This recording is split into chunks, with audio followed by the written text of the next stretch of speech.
Olá, gente, boa noite, sejam todas e todos bem-vindos e bem-vindas, né? Estamos finalmente na última aula, né? Exatamente na última aula do módulo, onde nós estamos trabalhando a temática da educação em direitos humanos, e aí estamos nos ocupando deste último módulo de vivenciarmos um duplo movimento que diz respeito à produção de material didático, certo? E também diz respeito ao plano de ação, né, que favorece para que a gente possa produzir o nosso material final, o nosso material também didático. Né? Eu não sei se vocês estão entendendo que tudo o que foi vivenciado nesses 5 módulos favoreceria e favorecerá para que vocês possam reconfigurar e materializar na prática pedagógica, construindo os relatos de experiências a partir das vivências vivenciadas por vocês nas salas de aulas, juntamente com os estudantes. Né? E antes de passar a palavra para o professor Arthur, eu gostaria de apresentar aqui um material excelente que diz respeito à produção de material didático em direitos humanos, né? Que vai, eu acredito que seja do conhecimento de vocês, certo? E aí a gente vai conhecer essa produção, certo? Que para vocês, inclusive, terem uma ideia do que nós pensamos, imaginamos e, sobretudo, da importância desse módulo presente que nós estamos vivenciando, certo? Gostaria de saber se apareceu aí para vocês. Pronto. Ó, Apareceu. pronto. Esse material ele é bastante ilustrativo, interessante, muito interessante, certo? E ele trata, né, dos direitos humanos em forma de cartilha, né? Ele foi realizado, construído pelo Ziraldo. E aí ele é bastante ilustrativo e também tem aqui a legislação, né? Nós temos a legislação e temos os artigos, os princípios, os incisos que são pautados na legislação. Veja que é muito mais ilustrativo do que simplesmente texto, né? Então, quando nós pensamos na produção de material didático, nós devemos abrir mão completamente de ter o livro didático como uma única produção. Né? As aulas que o professor Arthur mencionou, realizou, diz respeito sobre isso. Né? Às vezes o professor só tem como ferramenta pedagógica o livro didático. E muitas vezes esse livro didático, inclusive, ele não está também coerente, condizente com a proposta da educação em direitos humanos. Daí onde entra a importância do papel de vocês, né, enquanto produtores de conhecimento, construtores, melhor dizendo, porque assim, se nós compreendermos que da educação infantil ao ensino superior nós não damos aula, mas nós estamos em um laboratório produzindo conhecimento, produzindo ciência, então nós vamos construir, relaborar, como diz o Pedro Demo, relaborar a nossa produção de material pedagógico. Né? Então, ao invés de nos prendermos única e exclusivamente a uma obra que vem pronta e acabada, muitas vezes sem a devida contextualização, e aí cabe ao estudante e ao professor fazer a implementação e a adaptação no nosso contexto. Então, é importante que a gente possa entender que nós também somos protagonistas e podemos fazer, né, munidos de conhecimento, daí a importância da formação continuada, da formação permanente, como vai nos dizer Freire, para que a gente possa ressignificar, inclusive, os textos legais em prol da educação em direitos humanos, que a legislação todo mundo detesta, acha muito chato, né, de estar lendo artigo por artigo, inciso por inciso, capítulo por parágrafo, mas aí nós temos aqui uma releitura, né, como o Ziraldo fez com essa cartilha em prol dos direitos humanos, certo? Então, gente, é sobre essa materialidade ilustrativa, dinâmica, lúdica, né? E aí, quando a gente se depara com uma produção dessa natureza e a gente vai para os estudantes, gente, quem aqui é bom em contar história? Quem aqui é bom em desenhar? Quem aqui é bom em pintar, né? Então, dá para fazer um material.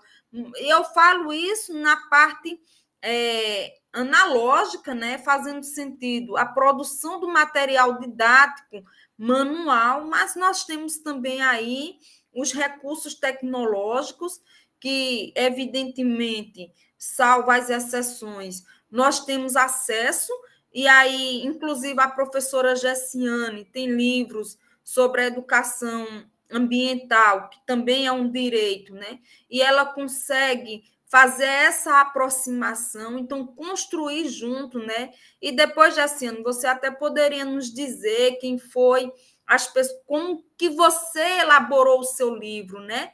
Para dizer que não é difícil um professor ser autor, que não é difícil o estudante também ser autor e produtor de conhecimento, certo? Então, quando nós nos ocupamos desse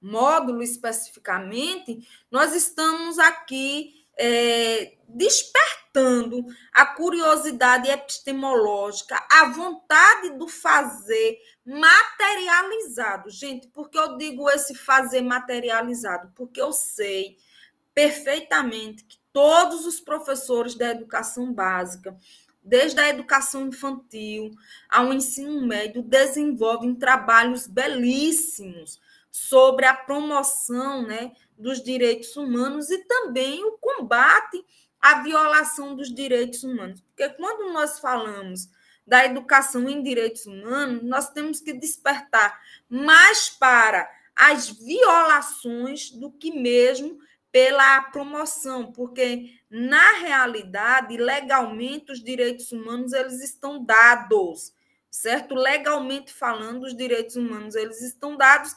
Entretanto, no contexto social, na realidade nua e crua da nossa existência humana, nós precisamos lutar pelos nossos direitos, para conquistar os nossos direitos, né?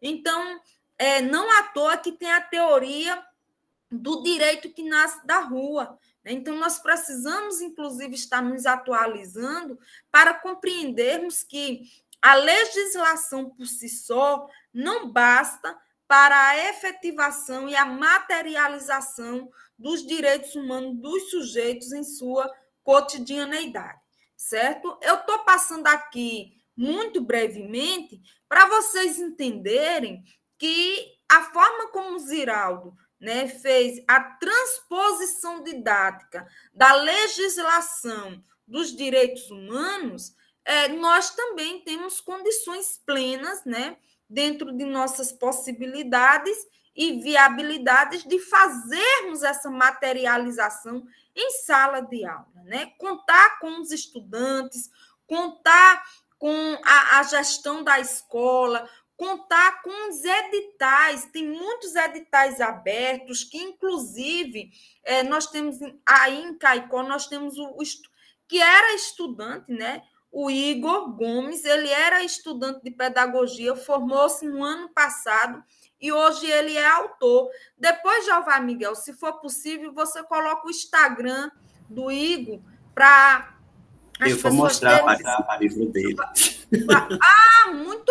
Muito bem, Arthur. Então, Arthur, maravilha. Nós temos o Igor que tornou-se autor, né? Que tornou-se produtor de livros e ele E ele, qual é a sacada do Igor, né? O Igor fica de olho nos editais e se inscreve nos editais. Então, ele sai do quadrado da sala de aula, onde só ele e os alunos sabem o que é que acontece ali, e ocupa, né, os editais, consegue uma verba, porque, gente, é muito fácil a gente responsabilizar e culpabilizar os outros pelas nossas ineficiências, pelas nossas procrastinações, pelas nossas não buscas, pelo nosso fazer o mais do mesmo do cotidiano sagrado, né? Mas alternativas plausíveis e viáveis nós temos, basta ter força de vontade e querer ir adiante, né?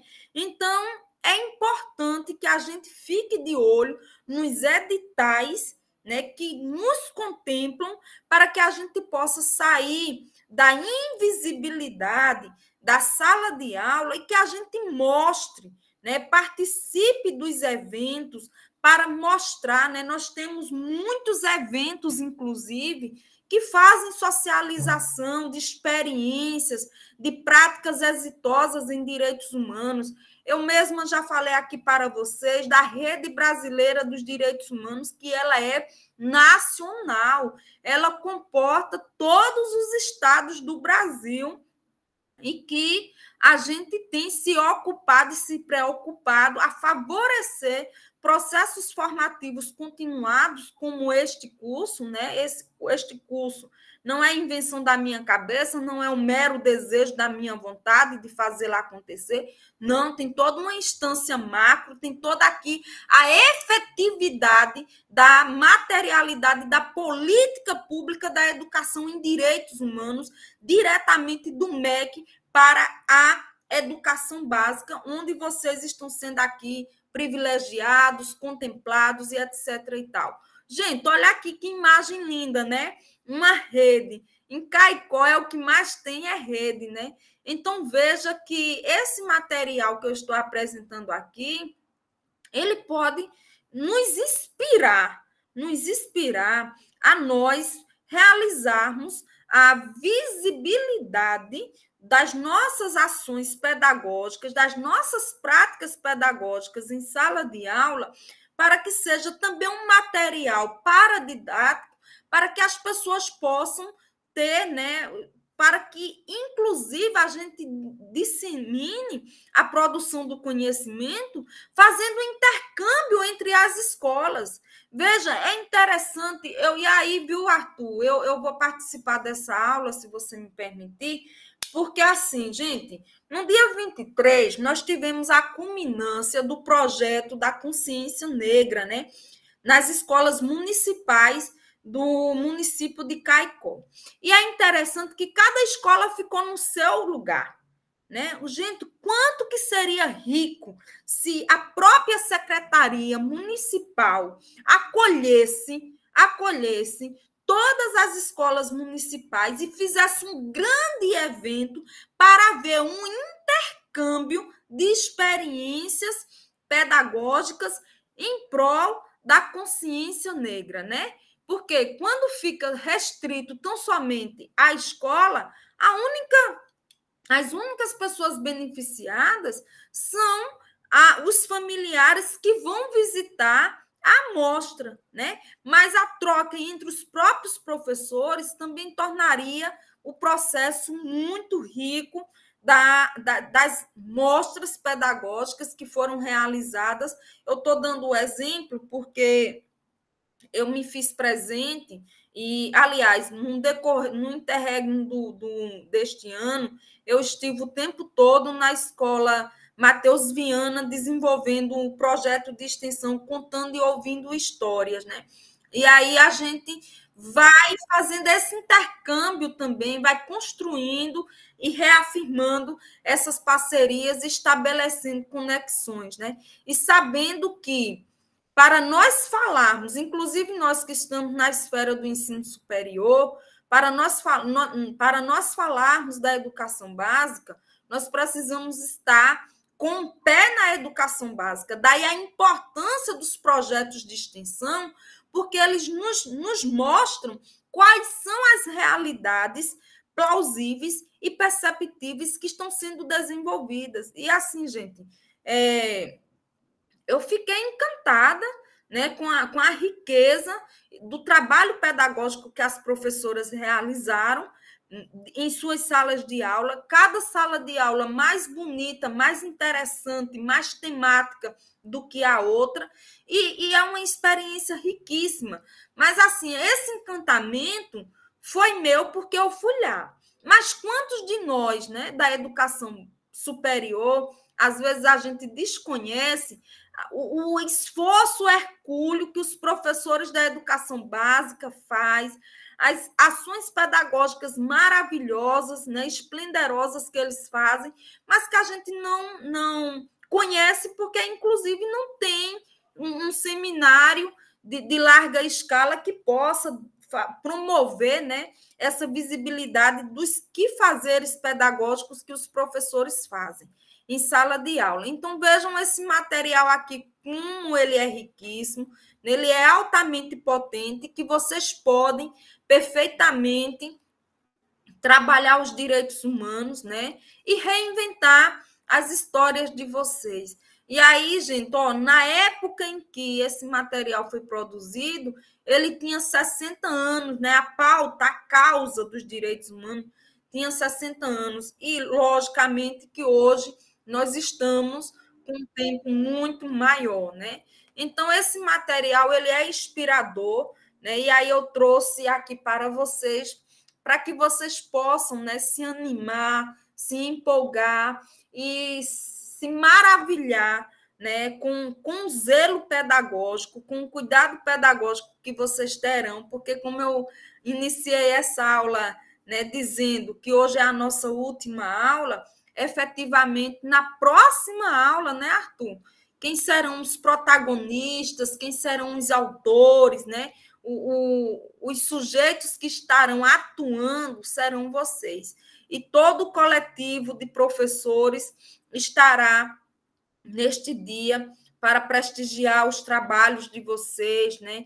Para conversar com vocês, inclusive para que a gente estabeleça conexões para além desse curso, né? Para que a gente possa estreitar os laços e, em 2025, desenvolver projetos de extensão, né? Onde a gente possa estar reafirmando a indissociabilidade entre a teoria e a prática e, sobretudo, encurtando, ou melhor, como diz Moreno, na perspectiva decolonial, que a gente esteja rompendo com as fronteiras epistêmicas entre a universidade e a escola básica, né, e a educação básica. Bom, Arthur, para início de conversa era este material que eu gostaria de apresentar, e agora eu espero que você possa dar continuidade a esse processo, né? Agradeço aqui pela oportunidade de estarmos juntos e de estarmos realizando um trabalho altamente significativo e relevante, gente. Não para a universidade, não se trata da universidade, se trata de vocês, enquanto produtores de conhecimento, enquanto sujeitos que estão em formação continuada, porque, como diz Freire, né? Quem forma se forma ao formar. E esse processo de formação aqui, ele é mútuo. Todos nós estamos aprendendo e ensinando concomitantemente. Ok? Arthur, meu querido, é com você. Muito obrigada. Isso aí, meu bem. Boa noite. É verdade, é um trabalho muito hercúleo, mas é também um trabalho muito gratificante, né? A gente saber que, de alguma forma, a gente está podendo contribuir com a formação de professores e, consequentemente, com a formação de sujeitos de sociedade, né? De uma sociedade mais justa, mais humana, que entenda a relevância desses direitos humanos, que respeite esses direitos humanos, já que estamos, como a professora bem falou ontem, a professora Margarida chamou a atenção, estamos no Estado democrático de direito e não podemos abrir mão dele mediante tantos ataques que já sofremos e tantas dificuldades sociais e políticas pelas quais já passamos e continuamos passando no nosso país, né? Então, boa noite a todos e todas. É um prazer estar aqui com vocês mais uma vez. Quero dizer da minha alegria, da minha felicidade de poder somar com vocês nesse processo E da gente tá.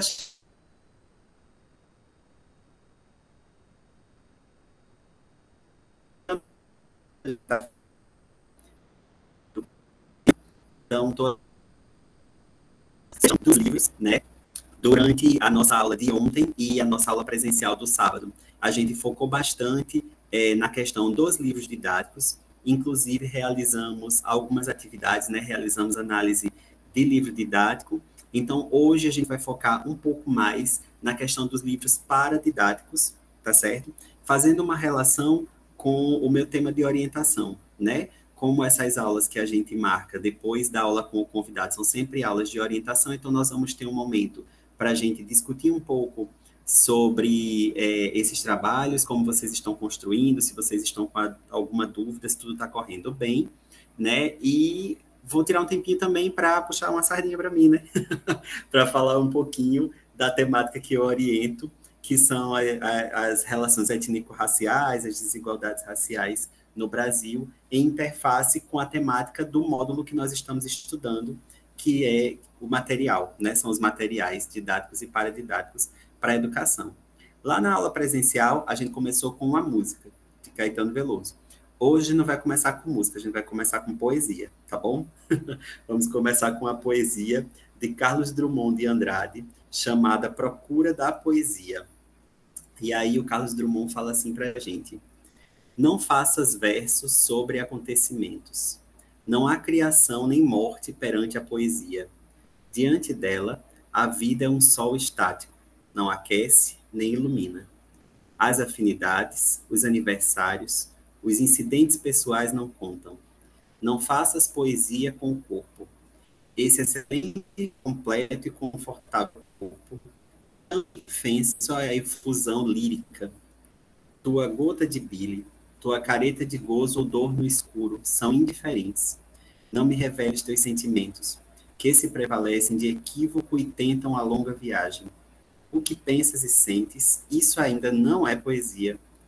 Não cantes tua cidade, deixe-a em paz. O canto não é o movimento das máquinas, nem o segredo das casas. Passar um mar nas ruas junto a linhas de espuma. O canto não é a natureza, nem os homens em sociedade. Para ele, chuva e noite, fadiga e esperança, nada significam.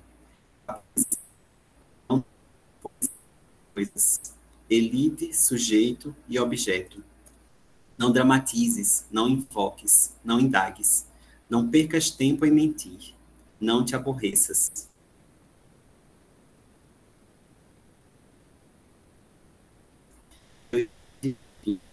Os pais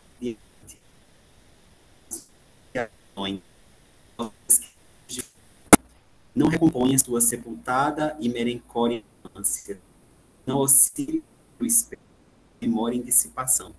Que se ou não era poesia, que se partiu, cristal não era. Penetra surdamente no reino das palavras. Lá estão os poemas que esperam ser escritos. Estão paralisados, mas não há desespero. Há calma e frescura na superfície intacta. Ei-los sós e mudos, em estado de dicionário. Convive com teus poemas antes de escrevê-los. Tem paciência se obscuros. Calma se te provocam. Espera que cada um se realize e consume com seu poder de palavra e seu poder de silêncio. E não forces o poema a desprender-se do seu limbo. Não colhas no chão o poema que se perdeu. Não adules o poema, aceita-o. Como ele aceitará sua forma definitiva e concentrada no espaço. Chega mais perto e contempla as palavras. Cada uma tem 1000 faces secretas sobre a face neutra e te pergunta sem interesse pela resposta. Pobre ou terrível que lhe deres, trouxeste a chave? Repara, ermas de melodia e conceito, elas se refugiaram na noite, as palavras, ainda úmidas e impregnadas de sono, rolam num rio difícil e se transformam em desprezo. Gente, essa poesia do Carlos Drummond de Andrade é uma poesia que ela é recitada por vários artistas brasileiros Chico Buarque, Maria Bethânia, lá no Museu da Língua Portuguesa. Quem já teve a oportunidade de conhecer o Museu da Língua Portuguesa, não vou falar como é a experiência, mas é uma experiência imersiva bem bonita, que eles ficam lá, né, jogando palavras e tal, e a gente fica ouvindo a recitação desse poema, A Procura da Poesia, né? E por que eu escolhi esse poema para a gente iniciar a nossa aula de hoje, né? Porque, assim como na nossa aula passada, nós falamos sobre a importância que nós temos enquanto mediadores no processo, né, entre o livro didático e as aprendizagens que esse livro didático pode promover para os estudantes. Nós também podemos ser não apenas mediadores nesse processo, nós podemos também ser os criadores nesse processo. Assim como a professora Maria já iniciou a nossa aula de hoje, chamando atenção para a necessidade de criar, não é? Porque muitas vezes nós estamos falando aqui, gente, de realidades muito novas, né? Na história, principalmente, a gente que pesquisa história e fala de longas e longuíssimas durações, quando a gente pega uma lei, por exemplo, como a declaração, que não é uma lei, né? Uma assinatura de um documento que se deu em 1948, como é o caso da Declaração dos Direitos Humanos, 1948 para cá foi ontem, é muito recente, né, para a história que está acostumada a lidar com séculos, com milênios. Então, minha gente, tem muita coisa que precisa ser feita. E quem é que vai fazer? Somos nós. Porque, se, como a professora falou ontem, o livro didático não está trabalhando, e existe a determinação legal para trabalhar, existe o nosso próprio bom senso de saber que é importante trabalhar, que nós precisamos trabalhar, e nós não temos o material ideal para trabalhar essas temáticas, então está na hora da gente produzir, né? E nós, professores, pesquisadores de nossa própria prática, temos plenas condições de produzir. E o poema, ele traz uma coisa que é muito da poesia, onde vem da natureza, vem das espumas do mar, ela brota do sentimento do artista, e o Carlos Drummond, ele vai falar que a poesia, antes de ser letra, ela precisa de vida. Nós precisamos vivenciar, nós precisamos depois consiga exprimir no papel aquilo que a gente sente, aquilo que a gente vivencia. E nós, enquanto professores, que estamos na sala, vivenciamos todas as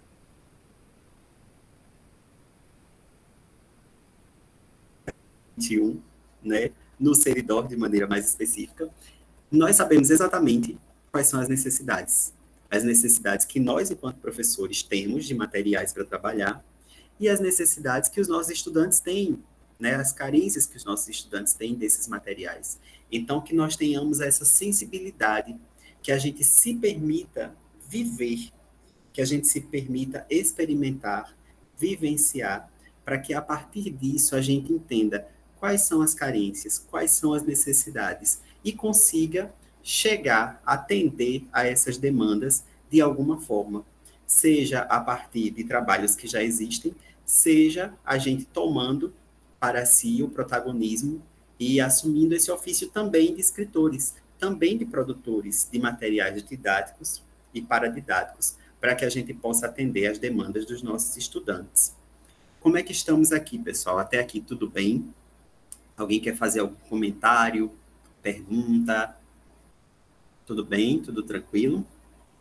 Eu vou projetar aqui para vocês uns slides que eu deixei aqui de stand-by para a gente conversar, que vai falar de maneira muito rápida, muito tranquila, sobre essas relações étnico-raciais, tá bom?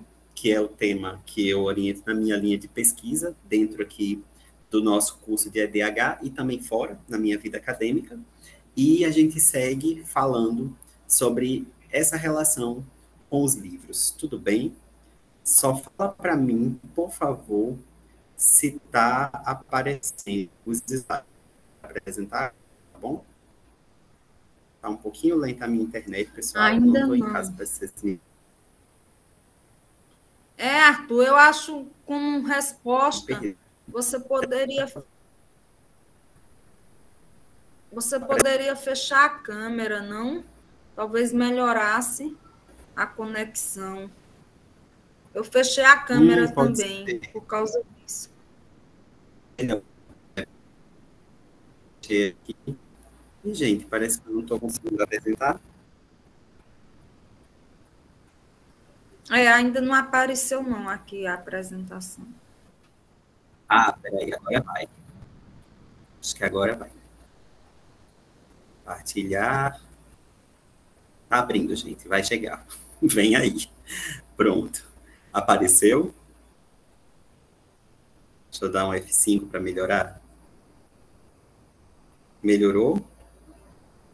Tá aparecendo, gente? Sim, tá. Tá, né? Pronto. Aí, se vocês quiserem fazer qualquer comentário, qualquer fala, vocês podem abrir o microfone e falar, porque agora eu já não vejo mais o chat, tá bom, gente? Então, Ok. vamos conversar um pouquinho sobre relações étnico-raciais no Brasil, direitos humanos e livros para didáticos, tá bom? Para didáticos e didáticos, né? Para começar, eu trouxe uma charge aqui que fala do Manuel, né, que era escravo lá em 1723, era escravizado, e ele cortava cana por mais de 12 horas por dia, e a única coisa que ele recebia em troca desse trabalho era moradia e alimentação.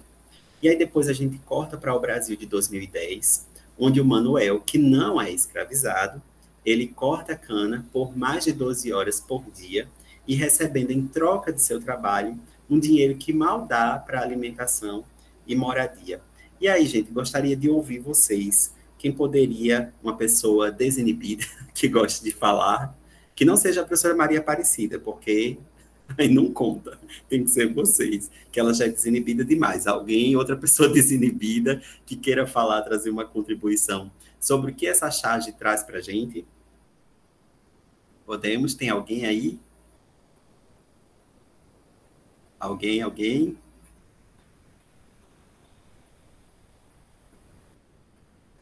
Alguém pediu para entrar aí. Alguém libera aí a entrada dessa pessoa, porque eu não estou vendo.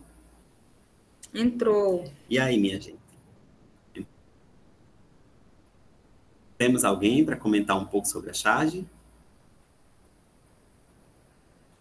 A gente fala, né, pessoal? Primeiramente, que... Oi. Ô, Arthur, aqui na minha Oi. apresentação não está apresentando, não. Sabe, tá os slides, com um monte de slide assim do lado esquerdo. Aí tem como tu pôr para apresentar, para ficar só um slide. Espera aí, deixa eu ver. Porque Deixa eu agora parar. passou, o texto passou, mas mesmo assim não está em modo de apresentação. Tá aparecendo agora? Tá aparecendo uma charge? Tá, a charge está aparecendo, só não está aparecendo no modo de apresentação, entendeu? Que tá Não tá grande. Ele não É tá grande. isso, é. Entendi. E agora? Agora foi? Ele grande? Tela cheia? Não, no meu permanece, viu, Arthur? É? Poxa, que coisa estranha. Deixa eu tentar, então, aqui parar e partilhar novamente, para ver se vai dar certo. Gente, agora participar. Essa aula é especial para vocês, certo? Pronto, vamos ver se agora vai. Então, agora? Foi, isso, tá maravilhoso. Foi? Agora sim. Apareceu? Pronto. Apareceu. A primeira que eu queria vocês é para os termos, né? Por exemplo, escravo. Professor, hoje em dia a gente não usa mais o termo escravo. É verdade. A gente usa o termo escravizado. Isso já demonstra para a gente que essa charge ela foi produzida há um tempinho atrás, né? Então, ela não é atualizada de acordo com o que nós chamamos hoje. Professor, por que não chamar escravo? Por que chamar de escravizado? Porque as palavras, inclusive na aula lá presencial, até a Aparecida falou, Foucault, arqueologia do saber, as palavras e as coisas. É isso mesmo, gente.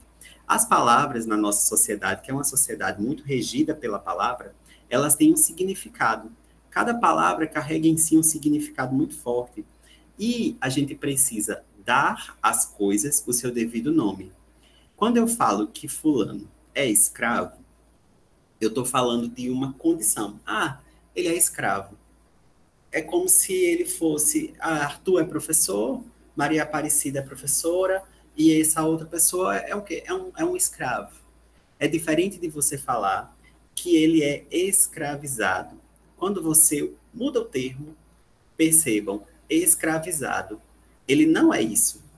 Ele não se resume a isso. Ele é um sujeito que foi colocado por força, por violência, em uma situação de subalternizado. Ele foi escravizado. Então, aí nós damos um significado diferente para as coisas. E esse significado traz para a gente uma leitura exatamente do que nós estamos vivenciando na nossa sociedade, né? Então, aqui nessa charge a gente consegue perceber que apesar de termos caminhado séculos e mais séculos, ainda temos muita desigualdade social barra racial no Brasil. E isso se deve não à toa, gente. Isso se deve a um contexto de 300 anos de escravidão que nós tivemos. Então, no mundo capitalista como nós vivemos, em que o Marx fala para a gente que a nossa história é a história da produção, do capital, dos modos de produção, nós vamos ter aí dois grupos. O grupo que era dono dos meios de produção e o grupo que era dono apenas da sua força de trabalho, que era extremamente explorado, né? Escravizado. Então, a gente percebe que esse percurso, esse caminhar histórico, foi trazendo para a gente diversas consequências negativas para um público muito específico. Falando das palavras, é só escravizado? Não. Para a gente entender um pouco de letramento racial, existe a pessoa preta, que é a pessoa negra de pele retinta, existe a pessoa parda, que é a pessoa de pele mestiça, ou a pessoa negra de pele mestiça, tá certo? E aí a gente precisa entender por quê. É só porque os nomes são diferentes? Não. É porque cada grupo desse sofre o preconceito de uma forma diferente. Uma pessoa preta, uma pessoa negra de pele retinta, ela certamente vai sofrer um grau de preconceito e de violências bem maior do que uma pessoa de pele parda, por exemplo, um negro de pele parda, de pele mestiça, né? Então, isso a gente precisa entender, porque isso se reverbera em políticas sociais, tá certo? Em políticas públicas e na educação também, né? Porque quando a gente fala das comunidades indígenas, por que a gente falar de povos indígenas e não de índios? Porque índio é um termo preconceituoso utilizado lá no período da escravização dos indígenas, da conquista europeia, né, das invasões europeias no continente americano, em que eles jogavam tudo dentro de um saco só e não considerava a diversidade cultural desses povos. Então, quando a gente fala de índio, a gente está reproduzindo esse termo preconceituoso lá do século XVI. Quando a gente fala de indígenas, a gente já está contemplando uma diversidade muito maior. É, por exemplo, a diferença de quando a gente fala tribo e povo. Tribo é algo restrito e muitas vezes visto como algo pejorativo, como algo que não é desenvolvido. Ah, fulano é da tribo, né? A tribo ela é algo muito fechado. Eles preferem ser chamados de povo, porque povo compreende uma diversidade cultural maior e uma amplitude cultural maior. Então, quando a gente estuda essas relações étnico-raciais, esses termos, essas palavras, elas são de extrema importância para que a gente coloque o nome certo na coisa certa e entenda exatamente quais foram os processos históricos de abusos, silêncios e violências que esses povos sofreram, tá certo, minha gente? Isso aconteceu, inclusive, dentro da educação. A gente sabe que eu trouxe aqui alguns recortes na história do nosso país, e a gente sabe, por exemplo, que a história educacional da gente começa com a educação jesuítica lá no período ainda da colonização, lá no século XVI, e esses jesuítas eles vão ter dois modelos de educação diferentes.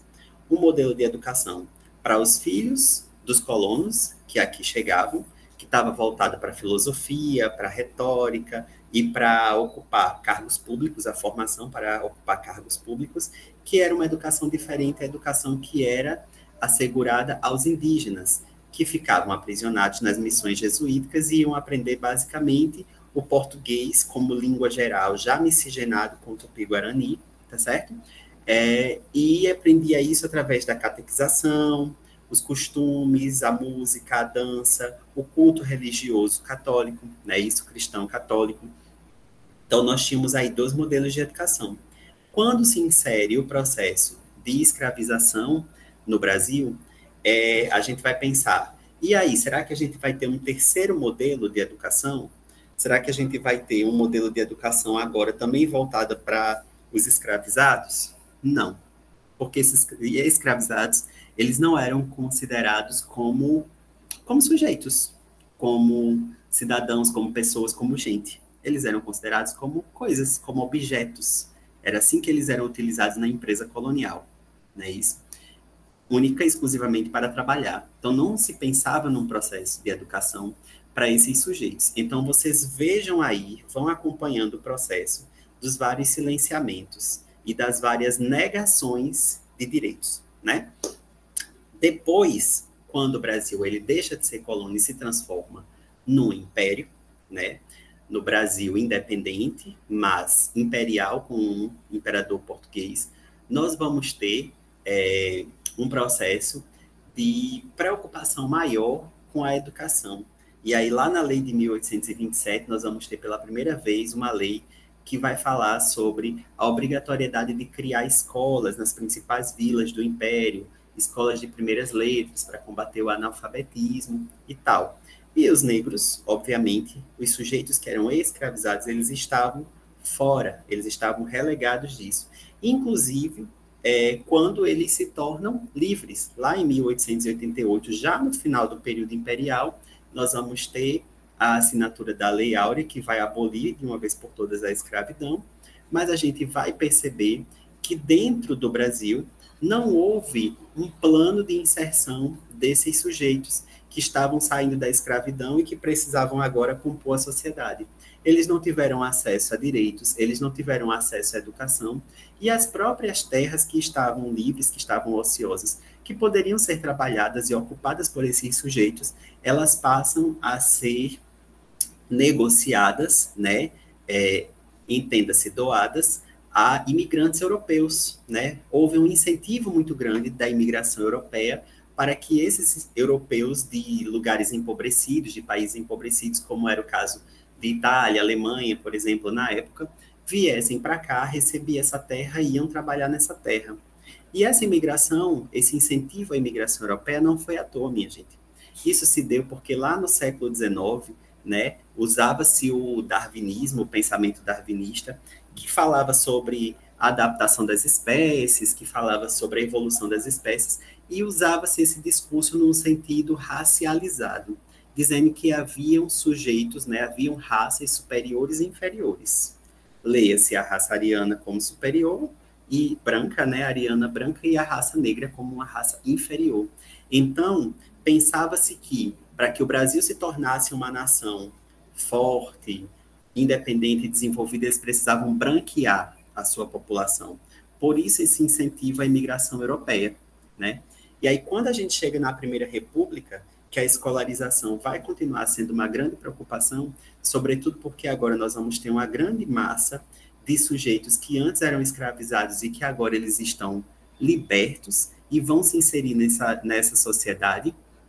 Então, começa-se a se preocupar com que tipo de educação vai se fazer, né? Vai se garantir a esses sujeitos. Então, nós vamos ter, ali na Primeira República, a criação de um modelo de educação que era o basilar, era o modelo de educação por excelência da Primeira República, que eram os grupos escolares, né? Os grupos escolares eram escolas muito caras, né? Porque eles eram prédios muito suntuosos, era a escola monumento, para mostrar que a República estava ali investindo na educação, né? E os professores eram admitidos por concurso, as salas eram organizadas pela seriação, ou seja, eram instituições muito caras. E aí, será que todo mundo conseguia estudar, né, nessas escolas, nesses grupos escolares?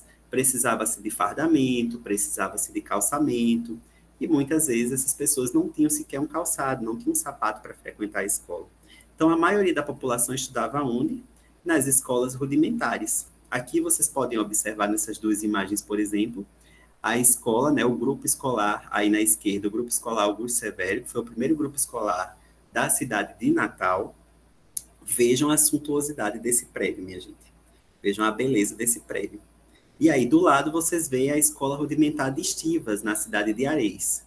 Então, só pela estrutura, vocês já conseguem perceber que existe aí uma diferença gigantesca no tipo de educação que era garantido para os filhos da classe média e no tipo de educação que era garantido para os filhos dos pobres, né, da população empobrecida. Então, gente, eu estou trazendo tudo isso para que vocês percebam os diversos processos de silenciamento que esse povo sofreu mediante a educação, entende? No mito das três raças, por exemplo, a gente já fala de um contexto mais voltado para a educação no período da ditadura militar. Então, é aquilo que a gente conversou, por exemplo, no livro didático, que não é o livro didático falar ou não falar, é também como que ele fala. Porque, por exemplo, lá no período da ditadura militar se falava sobre miscigenação, ou seja, estava se falando sobre relações étnico-raciais. Mas como se falava, né? Se falava, por exemplo, que o Brasil era uma nação rica, feliz, porque tinha muita diversidade cultural, que era uma nação miscigenada, porque foi fundada com a mistura desses três povos, o branco, o negro e o indígena, e tudo lindo. Mas será que se parava para pensar como que se deu essa miscigenação?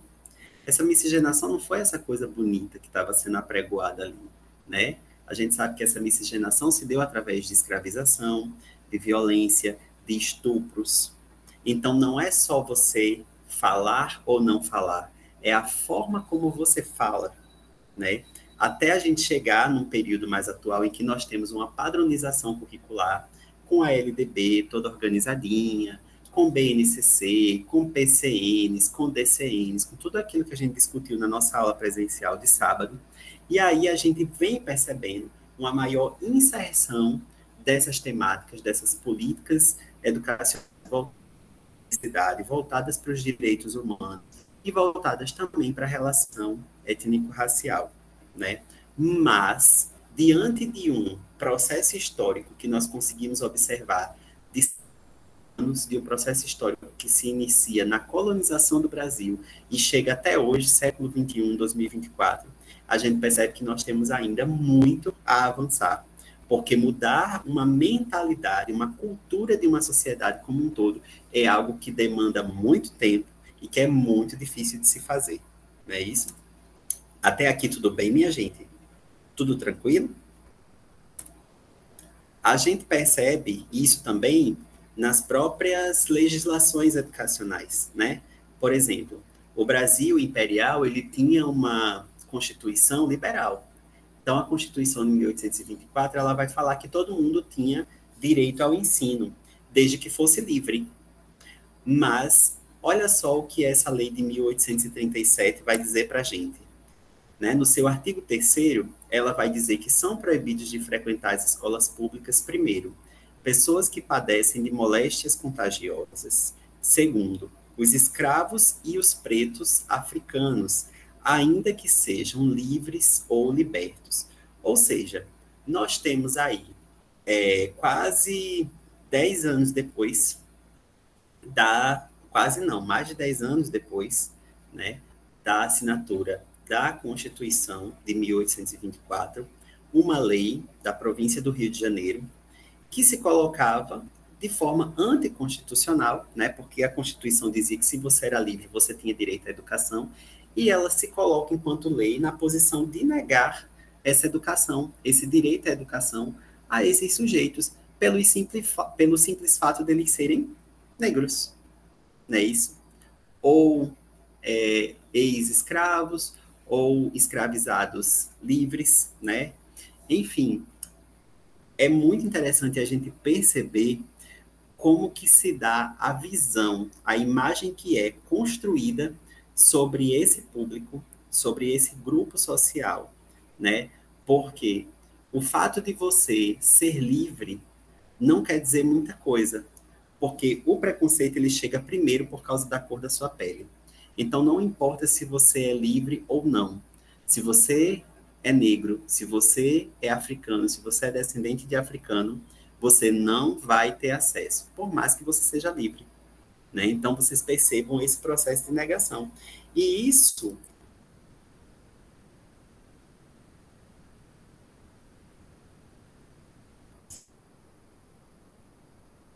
por exemplo, sobre professoras, as chamadas normalistas, né, isso? E o decreto de 1839 vai falar para a gente que só vai ter acesso à educação na escola, ou seja, poder, se você tiver cursado o que a gente chamaria hoje de ensino básico, né? Primário, tudo bonitinho. E aí eu pergunto para vocês, como que uns que não frequentou a escola básica, né, formar na escola normal? Então aí você já está estabelecendo um recorte de quem pode ter acesso a ser professor ou não. Mais uma vez, uma negação de direitos para os negros. E aí, vamos mais a fundo. Vocês viram que eu comecei falando da pedagogia brasílica, da educação jesuítica, que era voltada ou para os filhos dos colonos ou para os indígenas, né? Vocês perceberam que depois que a gente saiu do período imperial e começou a falar de república e foi falando, esse povo sumiu? Vocês perceberam que eu não estou mais falando deles? Não existe nenhum projeto de educação voltado para esse povo? O que terá acontecido com esse povo? Né? Vão pensando? E aí, minha gente, a gente percebe que o Henri Giraud, a gente conversou sobre isso também, um pouco lá na nossa aula presencial, que o Henri Giraud, ele pensa os professores como intelectuais mediadores, como sujeitos que podem colocar as suas representações dentro dos ambientes em que eles frequentam, que eles podem atuar para balizar questões sociais, para mitigar conflitos, para mitigar desigualdade. Professores, intelectuais, mediadores, eles estão ali representando sua classe, seu público e se autorrepresentando também. Então, quando você nega o direito de um determinado grupo social de acessar a educação e de acessar o direito a ser professor, você também está negando o direito de todo um povo, de todo um grupo social, de que esse grupo social seja visto, seja representado e que se pense políticas públicas para esse grupo. Então, a gente percebe que a educação, muitas vezes, ela reproduz preconceitos, ela reproduz desigualdades, porque a educação, ela é produto e produtora da nossa sociedade, né? Como tudo que está dentro da nossa sociedade, como todo bem cultural, a sociedade, ela também sofre, a educação, desculpa, ela também sofre uma influência direta dessa sociedade que nós estamos vivenciando. Então, acontece isso. Se tem desigualdade, lá fora, vai ter desigualdade na educação. Se tem problema lá fora, vai ter problema na escola. Se tem racismo do lado de fora, vai ter racismo dentro da escola. Porque ela é produto e produtora de sociedade, não é isso? Então, minha gente, chegando já para um período mais atual, nós vamos ter, por exemplo, leis que já conseguem trazer um pouco mais de diversidade, um olhar diferenciado para essas questões, como a Lei 10.639 de 2003, que vai falar sobre a obrigatoriedade do ensino de história e cultura africana e afro-brasileira nas escolas, que vem a ser complementada pela Lei 11.645 de 2008, que vai falar sobre a obrigatoriedade do ensino de história e cultura dos nossos povos indígenas, né? Que a gente também pode chamar de povos tradicionais. Mas só lembrando que povos tradicionais nós estamos falando de um coletivo bem maior, tá certo? Povos tradicionais podem ser povos ribeirinhos, podem ser pescadores, costureiras, bordadeiras, todos são povos tradicionais, quilombolas, tá certo? Indígenas também, todos estão dentro desses povos tradicionais. Se a gente for falar de povos indígenas especificamente, aí nós podemos falar povos indígenas, tá certo? Temos também a Lei 12.711 de 2012 e a criação do sistema de cotas, que vem justamente nessa tentativa de mitigar um pouco dessas desigualdades, de todo esse processo que a gente viu aí, que vem desde lá da colonização, com todas essas negações, com todos esses entraves ao atendimento dos direitos desses sujeitos, né, que hoje nós entendemos como direito, nessa época não se entendia, é importante que se diga assim, né? Nessa época não se entendia que esses sujeitos eram sujeitos de direitos, hoje a gente entende, né, e a gente sabe que foram direitos que foram negados e por isso a construção, né, por isso a assinatura da lei de cotas, numa tentativa de minimamente garantir que esses sujeitos possam ter acesso ao que lhes foi negado durante anos, né, porque diante de todos esses silenciamentos, diante de tudo isso que a gente viu, a gente sabe o quanto que é difícil de acessar uma universidade pública, por exemplo, né, um ensino superior de qualidade, e isso é dívida histórica, e essa dívida precisa ser paga, né? Por isso a importância da lei de cotas, né? E também de práticas antirracistas no ensino de história, e aí eu falo no ensino de história porque eu tenho uma intimidade direta com a história, foi como professor de história que eu atuei durante anos na educação básica, na escola pública, né? Mas práticas antirracistas na educação como um todo, né? Porque a obrigatoriedade não é só do componente curricular história, é uma obrigatoriedade de todos os professores, de todos nós que estamos atuando dentro das escolas. Então, se você está dentro da escola, você precisa, sim, trabalhar a educação étnico-racial, né? Para que nós tenhamos uma educação efetivamente decolonial. E aí, como que a gente pode fazer isso em interface com os livros? A gente falou lá nos livros didáticos, isso já aparece, né? Ou pelo menos deveria aparecer, porque o PND, ele é aquilo que enquanto aquela didáticos sobre educação étnico-racial. Mas é só nos livros didáticos? Não. Nós também podemos estar pensando essas relações étnico-raciais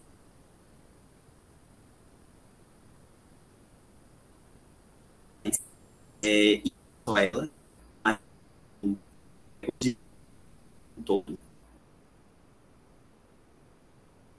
A professora Maria Aparecida estava falando sobre o Igor foi antes, e ele escreveu o livro Menino Posidônio, que se deu como fruto de um trabalho de pesquisa que ele realizou acerca dos negros do Rosário, do seu Posidônio, que era membro dos negros do Rosário, e aí ele transformou esse trabalho que ele desenvolveu no curso de pedagogia em um infantil, não é isso? Temos também o livro Neguinho Assim. Ah, tem só esse, professor? Não, tem vários e vários outros. E tem só sobre as questões étnico-raciais? Não. Tem sobre inclusão, por exemplo, quando a gente fala dos livros de Jess e Anne, por exemplo, que é a nossa colega aqui, né, O Mundo Encantado de Maria Flor, que o pessoal fez uma análise inclusiva. A Jess ficou muito emocionada, né? É um livro que vai falar sobre as questões de inclusão, assim como O Menino do Pensamento Azul, que vai falar também sobre o autismo. Então, é possível que a gente utilize diversos livros que são livros paradidáticos, são livros de literatura infantil, que estão aí para ser utilizados, minha gente. Quantas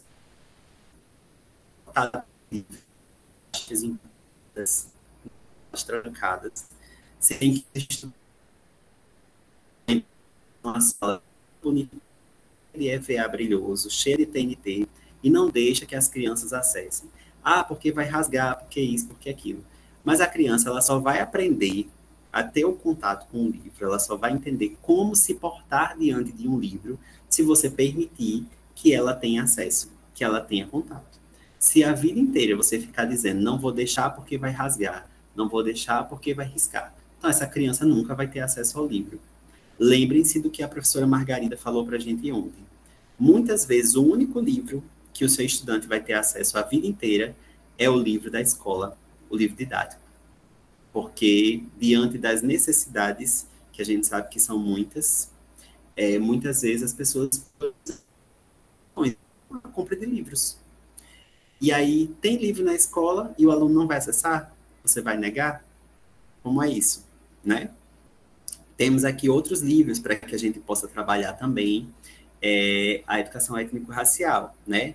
Como a cor de Coraline, Sim, Sim, é de Rainha, o Sulive, Suwe é um termozinho africano, Suwe, e o Pequeno Príncipe Preto, são alguns exemplos que a gente pode trabalhar. E na perspectiva dos direitos humanos, também temos diversos. Temos o livrinho da Malala, por exemplo, a menina que queria ir para a escola, que fala do direito à educação em um país em que as meninas não tinham direito, não tinham acesso à educação. O livrinho que fala do Mandela, o africano de todas as cores, que vai também estar lutando por direitos humanos. Tem a Declaração Universal dos Direitos Humanos, na versão também de livro infantil, que aí uma vez no espaço cultural que era bem interessante, que apresentava essa Declaração dos Direitos Humanos a partir da visão dos artistas. Então, cada artista escolheu um direito humano e produzia uma obra visual, uma pintura, um quadro, que apresentava de forma artística aquele direito humano, né? Assim como apresenta também, aparece também nesse outro livrinho aí, que é O Ser Humano É, que é a Declaração Universal dos Direitos Humanos para as Crianças. Então, por que não pensar isso na sala de aula, por exemplo? Por que a gente não pode fazer uma dinâmica como essa, né? De pegar e trabalhar a Declaração dos Direitos Humanos, pensando nesses sujeitos, né, nesses estudantes que vão estar lá, e no seu protagonismo para que eles possam escolher um direito, trabalhar esses direitos, entender que direitos são esses, entender que eles são sujeitos de direitos e que eles podem usar a sua criatividade, né, isso, para trabalhar os direitos humanos em sala de aula, para discutir sobre essa temática em sala de aula. E nós, que somos professores, que somos mediadores desse processo, estamos ali para auxiliá-los, né? Esse é o nosso papel. E, no caso de uma necessidade, trabalho numa escola que não tem nada disso, não tem livro, não tem no material didático, não tem nada que possibilite trabalhar com direitos humanos, o que é muito difícil. A gente já viu na discussão da aula de ontem com a professora Margarida, que se a gente procurar direitinho nos livros, a gente acha, sim, formas de trabalhar os direitos humanos, né? Mas não tem livro para didático. Produz. Você pode produzir, inclusive, com seus próprios estudantes. Você pode produzir com seus colegas. Se você não conseguir via edital, por exemplo, como o Jesse, como o Igor, você pode, talvez, produzir de maneira artesanal, junto com seus estudantes, fazer algo diferente, para que isso, de alguma forma, chegue, né? Isso, para que os seus estudantes, eles não fiquem relegados do direito de trabalhar com a temática dos direitos humanos. Tudo bem, minha gente? Trouxe aqui algumas referências que eu utilizei para construir um pouco dessa aula, desse diálogo. Vou parar aqui para a partilha e vou para conversar com vocês, para saber se vocês querem fazer alguma pergunta, fazer algum comentário sobre isso que nós falamos até aqui. E aí, justamente, eu senti falta das temáticas, por isso eu fiz perfeito esse ano. É isso. Muitas vezes a gente não consegue encontrar, e aí, como não tem, a gente faz o quê?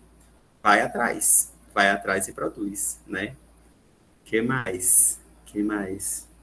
Vai ter momento para explicar as atividades? Vai ter sim. Isso. E aí, minha gente, perguntas, comentários? Tudo bem até aqui com relação a isso, ao que a gente discutiu sobre educação para as relações étnico-raciais, esse pequeno percurso histórico e a relação com direitos humanos, com livros. Então, vamos para o nosso segundo momento. Nosso segundo momento é com relação às atividades, tá certo? Vou começar com a atividade do módulo 5, né? Lá no módulo 5, vocês conseguem acessar no AVA as atividades desse módulo. A primeira atividade que está lá, que inclusive alguém já colocou aqui no chat, é a atividade de análise de livro didático. Eu coloquei para vocês um modelo de análise. Esse modelo ele foi construído com base no trabalho da professora Cici Bittencourt, tá certo? Então, ela elenca lá, esse livro didático, os seus aspectos físicos, materiais, ele traz cores, ele traz elementos que chamam a atenção dos estudantes, como que ele está organizado, é capítulo, é unidade, quantas páginas ele tem, tudo bonitinho. Vai estar lá para vocês verem.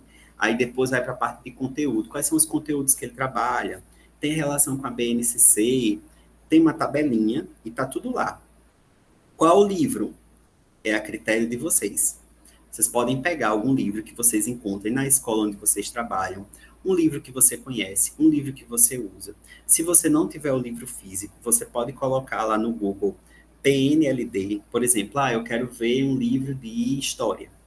Aí o que vocês fazem? Coloca lá, PNLD História. Vai aparecer uma lista de livros do PNLD de História. Você clica e consegue acessar ele no PDF. E aí vocês podem realizar essa análise, tá bom? Essa é a atividade. Essa atividade é aquela atividade que a gente fala que é a atividade de acompanhamento, que é o quê? Vocês estão trabalhando, estão discutindo essas temáticas aqui com a gente, e essa atividade, ela vai coroar isso, vai coroar esse entendimento, vai trazer para vocês uma consolidação do processo que a gente está fazendo. Que, inclusive, lá na aula presencial de sábado, a gente tirou um momento para fazer uma análise de livro didático. Só que pela questão da dinâmica do tempo, era presencial, a gente focou num ponto só. Lá no modelo da CIS tem vários pontos, né? Aí já é mais elaborado. Pode falar, Maria. Oi, meu bem, você levantou a mão? Gente, ó, vocês viram, né, quantas referências bacanas o Arthur trouxe, né, em prol das questões das relações étnico-raciais, né, e também sobre os direitos humanos, né? Gostaria de ouvir Gessinane sobre a produção do material dela, como que foi, né, Arthur? Para ela dizer o processo, Perfeito. porque pode, inclusive, inspirar vocês, né? A Edicalbe, eu conheço a professora Edicalbe, ela é uma professora nota 1000, né? Então, poderia e deveria ficar atenta aos editais, participar desses editais de premiação, esses editais de fazer, de promover a construção do conhecimento, né? Então, devolvo aí, viu, Arthur, a palavra para você, tá bem, meu querido? Sim, sim. Jéssica, está por aí? Quer comentar? Quer trazer, Jéssica, um pouco da sua fala? Fica à vontade, meu bem. Oi, pessoal, boa noite. Eu estou com a câmera desligada porque minha internet está muito ruim também. Bem, o meu primeiro livro, eu estava no mestrado, né, e o meu objeto de pesquisa era a Caatinga. Eu tive uma infância repleta de convivência com a Caatinga, com animais da Caatinga.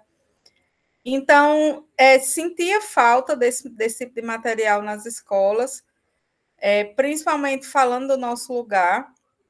E o primeiro livro foi... Eu estava saindo do mestrado de Geografia, e lá se produz, os professores que lá fazem o mestrado precisam apresentar um produto, e lá se produz muito livro paradidático. Então, nessa pegada, né, depois que eu fiz o meu produto, que é um jogo, eu iniciei com um livro. Depois, e aí o livro ele é feito com memórias de infância e o meu objeto de pesquisa, que é a Caatinga. O segundo livro é como a gente descobriu que minha sobrinha tem autismo aos 2 anos, e conversando com muitas pessoas nas escolas, e minha irmã também, há ainda muitas famílias que não aceitam o diagnóstico, né? Então, o segundo livro ele foi pensando por mais que a gente que é professor, a gente saiba muito sobre autismo, já está difundido, mas ainda há famílias que desconhecem. Então, o segundo livro foi pensando sobre a aceitação familiar, que retrata justamente o início de tudo, como foi descoberto, né? O luto que se passa na descoberta, e depois de descobrir o que é que se faz, a importância das terapias. Porque minha sobrinha, por exemplo, ela era nível 2 de suporte, e hoje ela é nível 1 de suporte, graças às terapias, ao acompanhamento que ela tem, né? Então, a gente quis retratar, eu e minha irmã, isso, porque justamente a gente sente falta, e para as crianças também, principalmente, né? Porque quando a gente faz um livro para criança, tem outra coisa, a gente sabe que pelo menos 2 pessoas vão ler. que é a criança e o pai, ou a professora, ou a avó, né? Então, pensei nesse sentido, para que tanto a família ou a professora, quando fosse ler a criança também, já que já está alfabetizada, né, ela possa conhecer e ter, e ter noção do que é uma criança com autismo. O terceiro livro, devido à minha luta ambiental, ele foi pensado na questão da coleta seletiva e tudo mais. E o quarto livro ainda não saiu, mas ele já está pronto. Fala sobre o TDAH, né? A gente tem um conhecimento muito superficial sobre o TDAH. E eu, como uma pessoa que tem o TDAH, né, e convivendo com demais pessoas que têm TDAH, descobri recentemente o meu, senti a necessidade de fazer um livro também sobre isso, porque crianças e adultos possam conhecer o lado de quem vive com TDAH e que muitas vezes é julgado como preguiçoso, como procrastinador, entre outras situações, né? Então, é essa sensibilidade que eu busco nos livros. Não fiz com nenhum edital, todos são com recursos próprios. Para fazer edital, você tem que ter uma série de documentos, você tem que atender o edital. O primeiro edital eu não atendia, porque eu trabalhava na Secretaria de Educação, então eu não podia participar. E o segundo edital eu acabei perdendo a data, né? Então eu banquei. É muito caro produzir livro, da forma como eu banquei, né? Inclusive, eu ainda não tive o retorno financeiro do que eu gastei nos 3 livros. Eles ainda não se pagaram, né? Mas a minha satisfação em ver aquela temática que me é cara e importante sendo discutida nas escolas que eu vou, como Arthur agora está discutindo nesse curso, apresentando para vocês que não conhecem, é um pagamento diferenciado, né, que eu tenho, que ele não é financeiro, ele é muito mais importante. E se tiver alguma dúvida, quiserem fazer perguntas, né, sobre algo que vocês têm dúvida e eu não falei, fiquem à vontade. Outra coisa, eu gosto de referenciar o meu lugar, o artista da terra. Por isso, todos os meus livros, a ilustração é feita por Custódio, né? É uma forma de gerar emprego também aqui no nosso lugar. Quando eu contrato um artista local, né, ele está ganhando por isso. Quando eu deixo numa revistaria como a Revistaria Cultura, eles também. Então há uma cadeia econômica também em cima disso, né?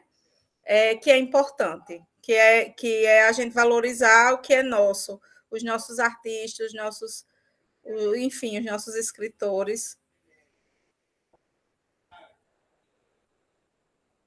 Muito bom, obrigado, Jéssica, pela partilha, muito bom. Então é isso, minha gente, é essa luta aí. Quando a gente tem esse interesse, eu acho interessante que você estava falando, Jéssica, e eu estava justamente me recordando da poesia que a gente iniciou, né? Que a poesia, a escrita, ela não brota do nada, do simplesmente querer escrever. Ela brota da necessidade de escrever. A gente sente a necessidade de escrever, porque a gente vive aquilo, a gente sente na pele.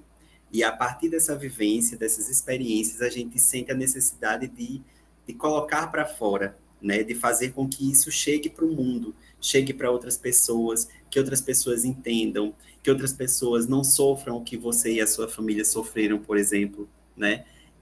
Então, essa necessidade é que muda, é que vira a chave, né? E traz essa possibilidade de vivências a partir da escrita e a partir da educação, né? Então, só tirando algumas dúvidas, muito obrigado, Jéssica, pela partilha, viu? Tirando algumas dúvidas que estão no chat, né?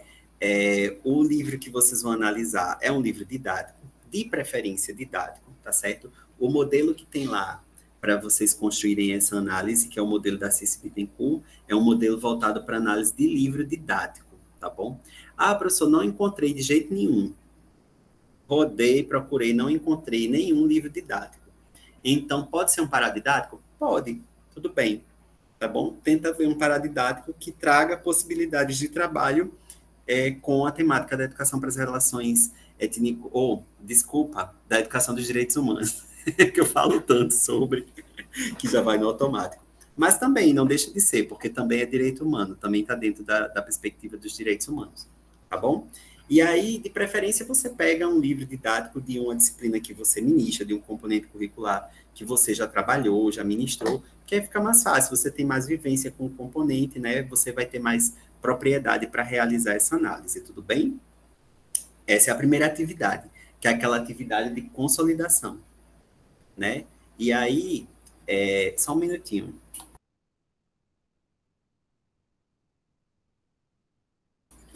Pronto, voltei. Pode ser, tá certo? Didático para didático, de preferência didático, essa é a primeira atividade. A segunda atividade, que está nesse módulo, já é a atividade final. Aí, essa é a atividade que vai contabilizar para a finalização do curso de vocês, que a gente já vem falando sobre ela desde o início do curso, né? É uma atividade que ela é composta, primeiramente, da realização de uma prática, né, na escola, na sala de aula, vocês vão pensar em como colocar em prática no ambiente escolar em que vocês atuam, isso que foi discutido, essas temáticas que foram discutidas ao longo do nosso curso, ao longo desses 5 módulos, né? E aí nós, professores, somos 5 professores, nós nos dividimos em temáticas com as quais nós temos proximidade, afinidade, para que nós possamos orientar esses trabalhos. Eu gostaria de desenvolver um trabalho mais voltado para a violência escolar, porque eu acho que isso é algo que é muito forte na comunidade escolar onde eu atuo. Conversa com o professor Leonardo, que ele vai estar atuando nessa questão, vai estar orientando sobre a educação escolar. Eu vou pensar sobre desigualdade racial e social, fala comigo. Vou pensar sobre diversidade de gênero na escola, fala com o professor Helder. Enfim, vai ter alguém para orientar vocês, tá bom? E aí vocês vão realizar essa prática na sala de aula ou na escola. Pode ser uma prática com os estudantes, pode ser uma prática com os professores, pode ser uma atividade pontual, pode ser uma tarde de cinema, pode ser uma roda de conversa, uma contação de leitura, uma oficina, artes, ateliê, pode ser formação de professores, pode ser uma palestra, tá certo? Enfim, vocês vão, né, ver de que melhor forma vocês podem alcançar o público da comunidade escolar em que vocês atuam, porque ninguém conhece melhor a comunidade escolar que vocês atuam do que vocês mesmos, né? Então, eu, a professora Aparecida, ou qualquer outro professor dos módulos, né, do curso, poderia dar uma orientação, faz isso, faz aquilo, mas talvez a gente dê uma orientação que não vá ser efetiva diante da realidade que vocês encontrem na comunidade escolar de vocês. Vocês conhecem melhor, né? E aí vocês realizam essa prática e depois vão trazer para a gente o relato dessa prática. Como que esse relato vai chegar? Vai chegar de 2 módulos. Primeiro módulo, resumo expandido. Lá no AVA tem o modelo do resumo expandido. Esse resumo expandido ele vai ter no mínimo 3 páginas, no máximo 5. Então, é um texto curto, né? O que vocês vão apresentar nesse resumo expandido? Vão apresentar a temática que vocês escolheram, né? Faz uma apresentação, uma contextualização da temática que vocês escolheram. Por que escolheram essa temática, tá certo? Apresenta a comunidade escolar de vocês, ou a turma, onde vocês vão realizar esse trabalho. Apresenta quais as metodologias, os objetivos, tudo bonitinho, e traz o relato. Como que isso foi desenvolvido, como que aconteceu, tá certo? Como que foi desenvolvida a atividade, quais os resultados que vocês obtiveram da realização dessa prática, tá certo? Coloca tudo bonitinho nesse resumo expandido e envia para a gente. Vai ficar aberto um link, eu acho que esse link, inclusive, já está aberto, lá no AVA, lá na parte do módulo 5, tá bom? Justamente lá na parte do módulo 5, que é esse nosso módulo aqui, vai ter um linkzinho do AVA para vocês enviarem, tá certo? Essa atividade, esse resumo expandido. Tenham muito cuidado com a escrita, escrevam tudo bonitinho, revisem, porque esses textos eles vão ser publicados, tá bom, minha gente? Eles vão ser publicados num formato de e-book. E aí isso vai ser bem legal, né? Porque vai trazer para vocês aí uma circulação, uma socialização dos trabalhos que vocês realizaram nas comunidades escolares de vocês, tá bom? E o outro produto é a apresentação que vocês vão fazer no sábado, dia 14 de dezembro, lá no auditório do SERES. No auditório não, desculpa, no anfiteatro do SERES, tá certo? E aí, como é que vai ser? Vocês fazem um banner digital, para não precisar ter gasto de imprimir banner, que a gente sabe que não é barato. Então, vocês fazem um banner digital, que também tem um modelinho disponível lá no AVA, tá certo? E aí vocês podem seguir aquele modelinho, tá bom? Coloca o cabeçalho bonitinho, coloca os nomes de vocês, dos grupos. Essa atividade pode ser realizada em grupos de até 4 pessoas, tá certo? Pode ser feita individual, pode ser feita em dupla, enfim. Coloca os nomes de vocês, o nome do orientador, coloca lá rapidinho, né, de maneira resumida. Vocês podem, inclusive, pegar do resumo expandido e colocar no banner. Só copiar e colar. Só que de uma maneira mais resumida, porque o banner ele vai ter uma quantidade de textos bem menor do que a do resumo expandido. Vocês podem organizar em tópicos, podem trazer imagens, fotografias da realização das práticas de vocês, tá certo? Só lembrando para ter cuidado com as fotografias de crianças, né? Porque a gente não pode veicular fotografias de crianças. Então, se vocês forem tirar fotos de alguma atividade que vocês estão realizando com crianças, o que vocês fazem? Desfoca o rosto, ou não tirar foto de frente, tirar foto de costas, ou tirar foto das mãozinhas deles realizando alguma coisa, tá certo? Tenta, de alguma forma, o máximo possível proteger a identidade dessas crianças, tá bem? Então, pode colocar lá, coloca as referências, coloca bonitinho, quais foram as escolhas de vocês, quais os métodos e recursos que vocês utilizaram, como foi a aplicação e que resultado vocês acreditam que esse trabalho trouxe. Pronto. Botou isso bonitinho, salva esse banner em PDF, tá certo? Que é para ele não desconfigurar, e leva para a nossa apresentação, tá bom? Quando chegar no sábado, a gente vai ver direitinho quantas pessoas estão lá para apresentar, mas eu acredito que cada grupo vai ter em média de 10, 15 minutos para apresentar, tá certo? Como que foi a realização dessa atividade, trazendo as contribuições do que o curso trouxe para a sua prática, para suas vivências, experiências enquanto professor, enquanto docente ou professora, professor ou professora, né? Que aqui tem mais professoras, né? A maioria das cursistas são meninas. E a gente vai dialogar sobre isso. Teremos as apresentações e teremos o nosso diálogo, tá bom? Para a gente pensar nessas contribuições que o curso pode trazer para vocês. Basicamente, essa é a ideia, tá certo? Do trabalho final. Pode falar, Maria. Bom, gente, vejam só, nós estamos trabalhando com a data do dia 14 para concluir, para apresentar tudo, certo? Então, qual que é a ideia e como que nós precisamos trabalhar? Nós precisamos trabalhar com a antecipação, né? Os professores orientadores estão aqui para orientar vocês. Tem uns grupos no WhatsApp onde vocês poderão estar no pé do professor, literalmente, para mandar o trabalho e o professor dar o ok. Agora, isso não é para fazer no dia 13. Não, né? Seria interessante que a gente se comprometesse em concluir essa atividade exatamente até o dia 8 ou 10 de dezembro, para que todos os professores fizessem a leitura do material, desse o aval final para vocês organizar a apresentação num banner digital. Não vai ser impresso, não. Não é preciso se preocupar com a impressão.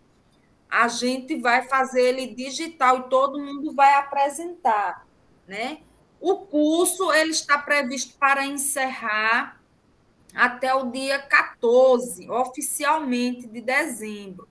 Só que a gente vai estender, inclusive, para a gente avaliar, examinar, corrigir um material impresso, né, que serão os resumos expandidos onde nós iremos publicar, organizar em e-book, e vocês serão autores, né? Daí a importância de vocês se ocuparem da atividade final com muito esmero, porque ela vai para o mundo, ela vai para o mundo.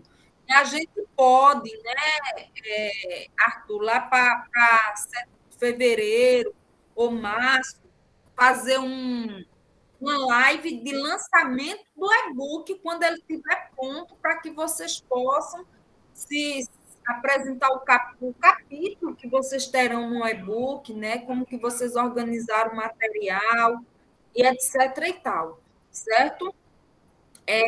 Burocraticamente, esse processo, esse projeto, ele acabará no meio do ano, mas isso é uma outra questão que diz respeito à prestação de contas. Isso não convém a vocês. O que interessa e que é de responsabilidade de vocês é somente a parte pedagógica do curso. Daí o tempo máximo que nós temos é 14 de dezembro. E aí vocês têm até o dia 10 para enviar a versão do banner e do resumo expandido, para a gente ir se ocupando das correções, das orientações e etc. e tal, né? Nós temos um corpo de professores, ao todo somos 5 professores formadores, e temos aqui o professor Rafael, que é o professor pesquisador, né? Que estará aqui também na organização e na materialização desse e-book. Então, é importante que vocês se ocupem desse fazer pedagógico, onde não é uma outra coisa, é o que vocês já fazem. Apenas a gente gostaria muito que vocês pudessem escrever para aparecer, né, Arthur? Escrever para aparecer, certo? É sobre Exato. isso, certo? Isso. Eu não sei se vocês estão, eu acredito que todos estão em grupos, né? Espero que estejam. Caso não estejam, procurem os tutores ou tutoras de vocês para tentar entender. Ah, eu quero trabalhar com alimentação. Então, a alimentação quem orienta é o professor Irenaldo. Aí o tutor ou a tutora vai encaminhar você para o grupo do professor Irenaldo, né? Enfim, temos grupos de orientação, né? Eu já realizei algumas reuniões, desculpa, de orientação com o pessoal que ficou interessado em pesquisar sobre educação étnico-racial, sobre desigualdade social e racial. Nós já realizamos algumas reuniões de orientação, inclusive boa parte do pessoal já realizou as práticas. Alguns já montaram um banner e o textinho e mandaram para mim, já no WhatsApp. Vocês podem também mandar, antes de mandar essa versão final, né? Para que a gente possa dar uma olhada, como a professora Aparecida falou. E alguns ainda não terminaram o texto e o banner, mas já realizaram a prática, já mandaram fotos todos bonitinhos na escola, fazendo a prática e tal. Então, tem algumas pessoas que já estão com isso bem adiantado. Quem ainda não conseguiu, dá tempo. Só corra, né? Porque hoje é o quê? Hoje são 28 de novembro, né? Dezembro está aí na porta, né? Isso, então, ainda é possível, ainda dá tempo. Como a gente já conversou aqui, não é uma atividade assim que vai demandar de vocês uma organização de um semestre inteiro, de um bimestre inteiro, é uma atividade pontual, gente. Às vezes você não consegue fazer uma sequência didática de uma semana, você pode fazer uma manhã, pode fazer uma tarde, você pode, eu sou gestor na minha escola, eu trabalho na coordenação, eu posso fazer uma manhã com os professores? Pode, você pode fazer uma manhã de formação, né? Tudo isso que a gente está vendo aqui também é formação continuada para os professores. E a ideia do curso é exatamente essa, é que esse curso chegue para as salas de aula, chegue para as escolas, que a gente saia da discussão que está rolando só dentro da universidade e atinja outros públicos. Essa é a ideia principal do curso, né? Então, se vocês se tornarem multiplicadores, a gente vai ficar, assim, radiante de felicidade, né? Porque é o nosso objetivo sendo efetivamente alcançado. Essa é a ideia, que vocês sejam multiplicadores desses saberes que vocês estão consolidando aqui. Tá bom, minha gente? Então, basicamente, é isso. Em termos de orientação que nós temos para dar a vocês, é isso. Agora, eu quero perguntar se vocês têm alguma dúvida. E aí? Não, não temos nenhuma dúvida. Então, eu acho que esse pessoal que está aqui já está bem tranquilo, já deve estar com seus trabalhos já adiantados. Fico feliz. Fico feliz porque é sinal de que vocês estão caminhando bem aqui no curso. E geralmente os estudantes, né, os cursistas, que têm acompanhado as aulas online, têm acompanhado as aulas presenciais, são as pessoas que já estão realmente com o trabalho se encaminhando aí para a finalização. Ficamos realmente muito felizes e orgulhosos. Tá certo. De qualquer forma, mesmo que vocês não tenham dúvidas agora, nós nos colocamos à disposição para tirar qualquer dúvida de vocês, para ajudar nesse processo, tá certo? Nos nossos WhatsApps da vida. É só falar, né? Grupo é o que não falta. Tá certo, minha gente? Temos os grupos dos tutores, temos os grupos dos orientadores, temos os contatos do privado, né? Às vezes a gente não consegue responder ali de bate pronto, porque está ocupado com alguma outra demanda, mas na hora que a gente consegue parar um pouquinho e respirar, a gente responde. Eu geralmente respondo rápido, a professora Maria também, Jesse e Jeová mais ainda, que são certo? E também tem os tutores, se não conseguirem falar diretamente com a gente, vocês podem falar com as tutoras, com o tutor, vocês podem tentar de alguma forma sanar essa dúvida. Alguém vai ajudar, alguém vai chegar para ajudar, é só falar, tá certo? Tudo bem, minha gente? Professora Aparecida, quer falar mais alguma coisa? Jeová, Jesse? Não, meu querido, eu acho que dado o silêncio da turma, né, já que tudo que foi posto no chat a gente deu conta, a gente vai encerrando por aqui, né, gente? Perfeito. Agradeço enormemente, viu? Agora é com vocês, né, os artistas, os autores, né, e os protagonistas serão vocês nesse duplo movimento de docentes, né? Que são docentes e discentes ao mesmo tempo, uma dupla posição. E aí a gente agradece pela presença de vocês, né? Por essa caminhada. Iniciamos em agosto e estaremos encerrando agora dia 14. Né? Iniciamos no dia 17 de agosto e vamos terminar agora no dia 14 de dezembro, né? Então, considero bastante importante esse movimento. Parabenizo a todos e a todas e agradeço aqui a parceria e a colaboração e cooperação de todos vocês que estão conosco, tanto da equipe pedagógica quanto de vocês excursistas, porque é com vocês e é para vocês esse curso, né, Arthur? Isso, Sobretudo com exatamente. vocês. Viu? Então, parabéns e obrigada. É isso, Arthur. Quiser fazer as suas considerações finais, Perfeito. a gente Só finaliza agradecer aqui. também. Agradecer a partilha, agradecer a colaboração de todos vocês, a participação. Isso denota que vocês são educadores e educadoras que efetivamente se preocupam com a sua prática, se preocupam com a formação continuada, e certamente isso se reflete no trabalho que vocês desenvolvem lá nas escolas. Então, a gente fica, de fato, muito feliz de saber que temos profissionais que estão aí atuando nas escolas e estão preocupados com o seu fazer pedagógico. E isso faz toda a diferença para os nossos estudantes aí, para a sociedade que a gente quer formar no futuro. Tá bom, minha gente? Então, muitíssimo obrigado. Bom quintou para todos e todas.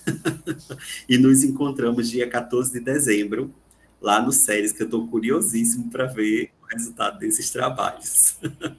Tá, minha gente? Um cheiro, boa noite. Qualquer coisa, grita que a gente tá por aqui. Tchauzinho.